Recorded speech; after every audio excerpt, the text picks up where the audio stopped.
Hey there folks, it's Soul with another video. Today I'm going to run through what is actually happening in the upcoming patch 9.2.5 and what is not, at least not yet.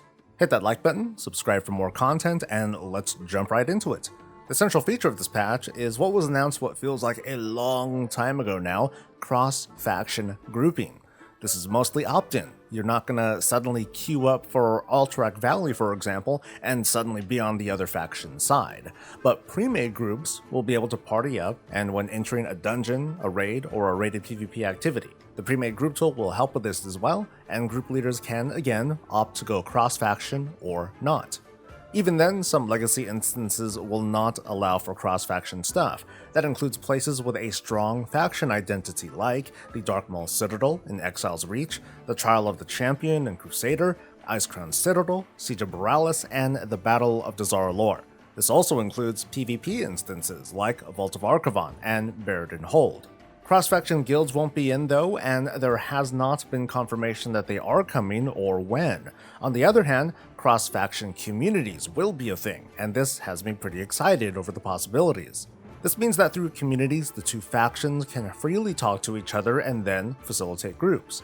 Now I have high hopes that this feature will gain more use now that it's got a leg up over guilds, who can at least share resources and a guild bank, but not being cross-faction or even cross-realm feels a bit dated these days. One question I have though, what's going to happen to the Hall of Fame? The Alliance still has a way to go, and the notion of cross-faction risks messing with guild achievements, potentially slowing down their momentum. So we're just going to have to wait for an official announcement. The rest of what's going live in this patch are improvements. The Renown boost is being buffed to bring a new character to 60, up from 40.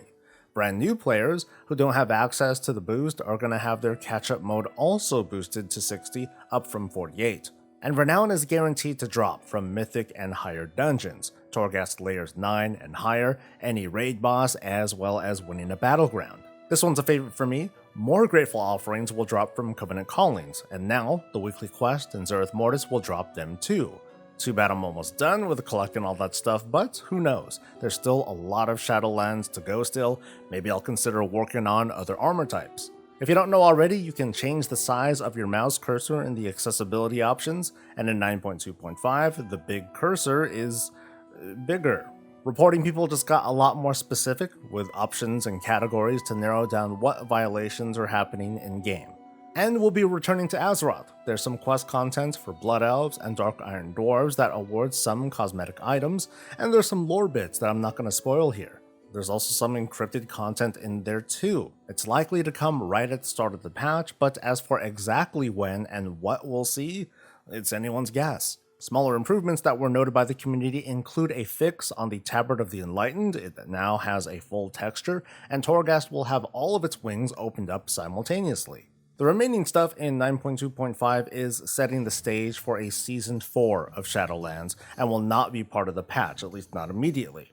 This includes Season 4 of Mythic Plus, with a Shrouded affix, with a mostly whole new set of dungeons in the rotation, including all of the 3 mega dungeons, Grimrail Depot, and Iron Docks. Season 4 also includes Fated Raids, a rotation of all 3 Shadowlands raids with rebalanced difficulty, elevated item level, and a new scheme to let players have access to high-level gear early in the season, as well as an upgrade system to improve your gear over time.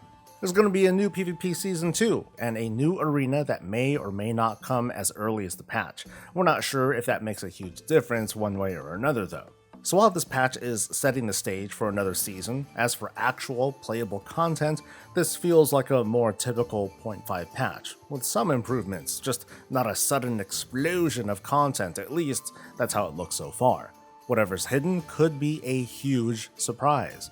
On the other hand, patch 9.1.5, with the Covenant switching and other improvements / fixes, it really opened up Shadowlands already. By comparison, 9.2.5 just doesn't seem to have that same opportunity. Whatever the case, that's what we know so far, and that's the video. Short and sweet. Do me a favor and like the video, subscribe for more content, and I will catch you later. Until next time, stay safe, stay healthy, and stay breezy.